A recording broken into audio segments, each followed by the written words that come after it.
Hey there, comic fam. Welcome back to Climbing Comics. In today's sesh, we'll be celebrating one of comics' greatest superheroes, Wonder Woman.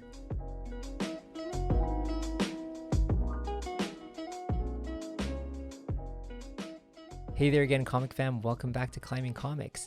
In celebration of Women's History Month, I wanted to take a deep dive into the very first appearance of Wonder Woman. This comes at a pretty pivotal time as well, because both in the comics and in the movies there have been really good portrayals and transitions from Wonder Woman Diana Prince to now Yara Flor, the Brazilian new Wonder Woman from the DC Future State earlier this month, the upcoming Snyder Cut of Justice League, and of course Gal Gadot's portrayal of Wonder Woman in the movies. So I wanted to celebrate all of this by giving everyone a little bit of the source material backstory of Wonder Woman's first appearance. Wonder Woman's first appearance is in All-Star Comics number 8, coming out in December of 1941 by Charles Moulton and H.G. Peter. This is a really cool book. It's a 70-page book. It's a big one. So this is mainly about the Justice Society of America, whose members include Hawkman, Dr. Fate, Spectre, and lesser-known characters like Starman, Dr. Midnight, maybe even the Atom. They have honorary members, of course, Batman, Superman, Green Lantern, and the Flash.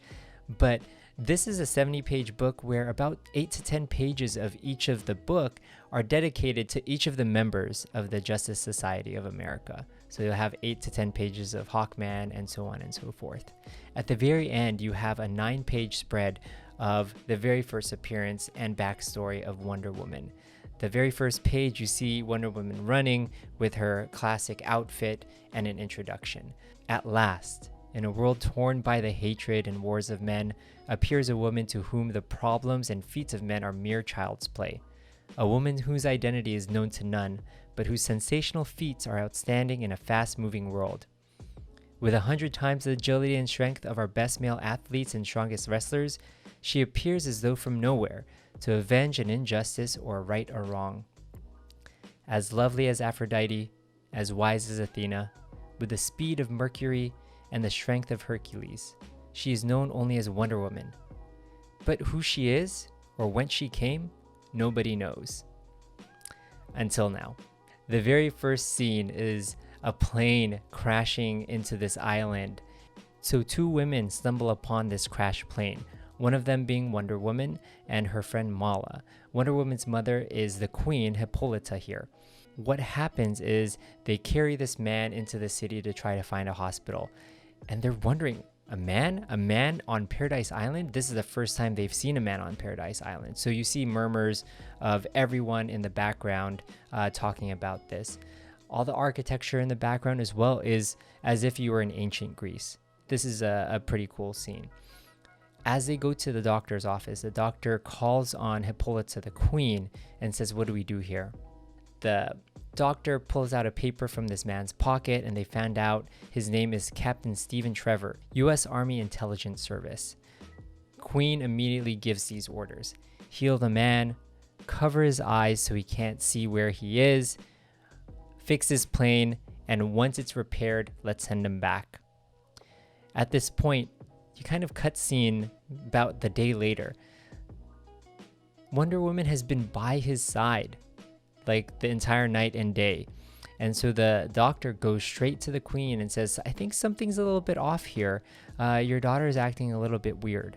And the queen's first assumption is, oh, so she's in love. This is kind of crazy, because like just kind of caretaking of someone who's unconscious for overnight, and she's in love. But I guess that's the story here.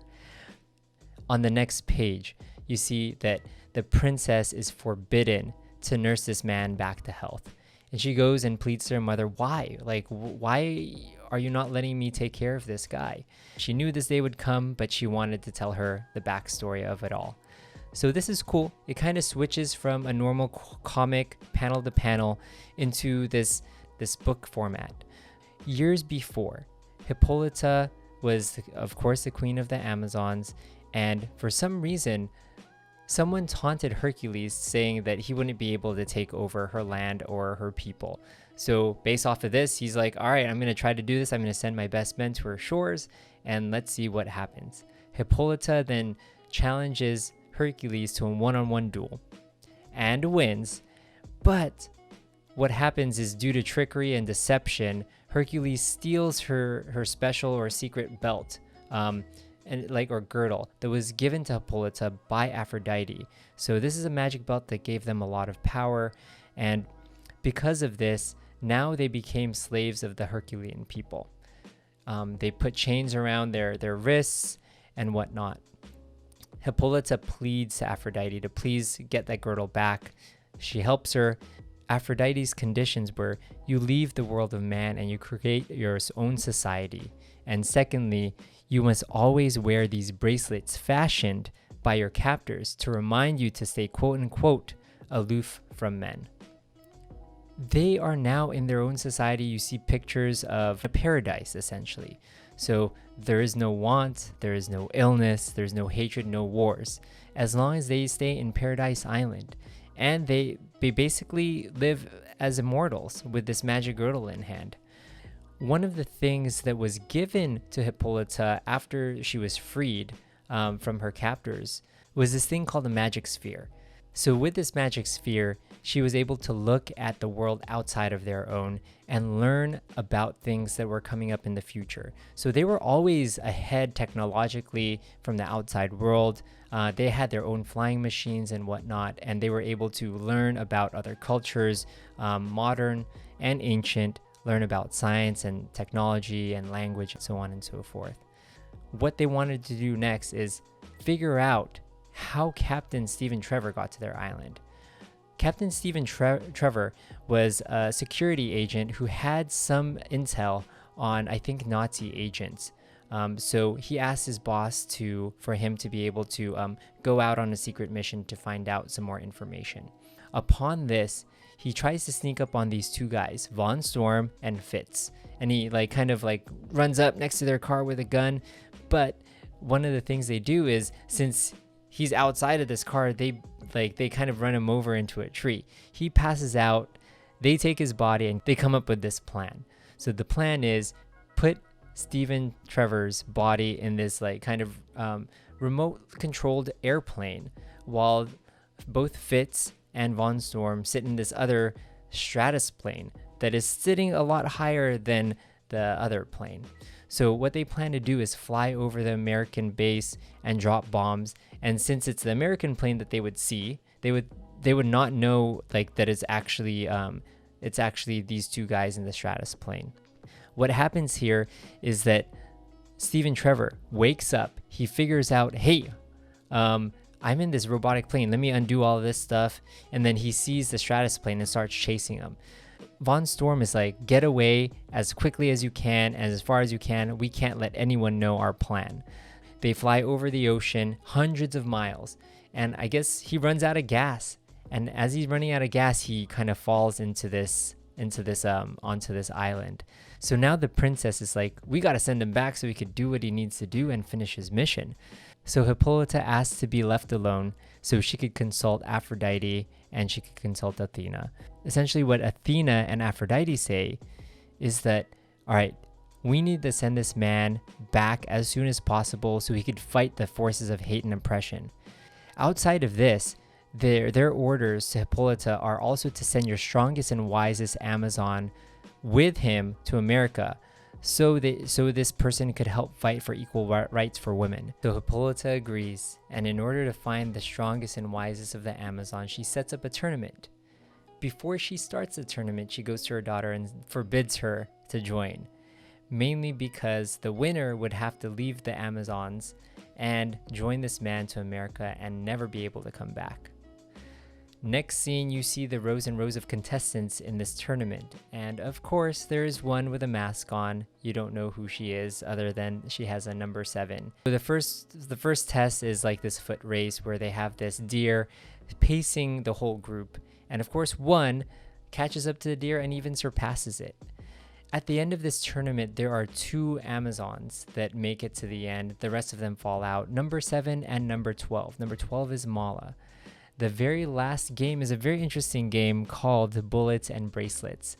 The rules behind this game are one person has a gun and shoots at the other. The person without the gun tries to block and parry with their bracelets. Number 12 shoots at number 7. Mala shoots at the princess, and the princess, of course, blocks the bullets. 5 of them. So next, they switch spots. The princess shoots at Mala, and Mala gets hit in the shoulder, so she loses. Being the winner, the masked winner gets to see the queen, and of course takes off her mask, and it is the princess. So of course she was not surprised, and she was glad and she was proud of her child, but also saddened. With this, she kind of gives her 2 things: the costume that she now owns and wears and what we see as Wonder Woman, and secondly, she is kind of dubbed Diana, after her godmother, the goddess of the moon. So this is a pretty cool tidbit to know as well.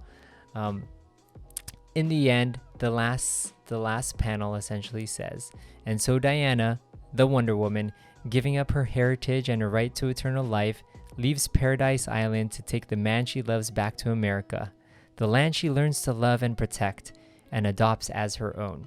And the last scene is like you see Princess Diana standing tall with her costume on.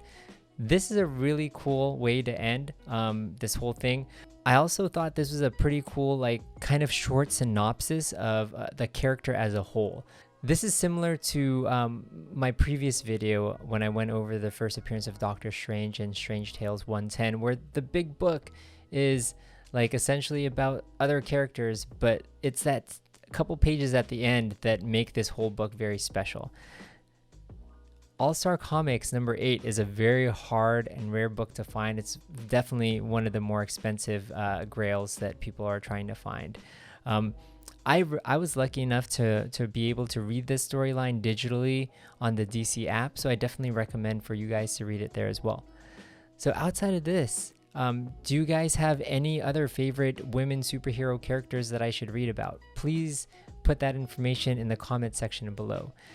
So if you like this type of content, please hit that thumbs up button, subscribe, and click that bell icon so you're notified of when I come out with new content. So thank you. From my comic journey to yours, make it your own. Bye.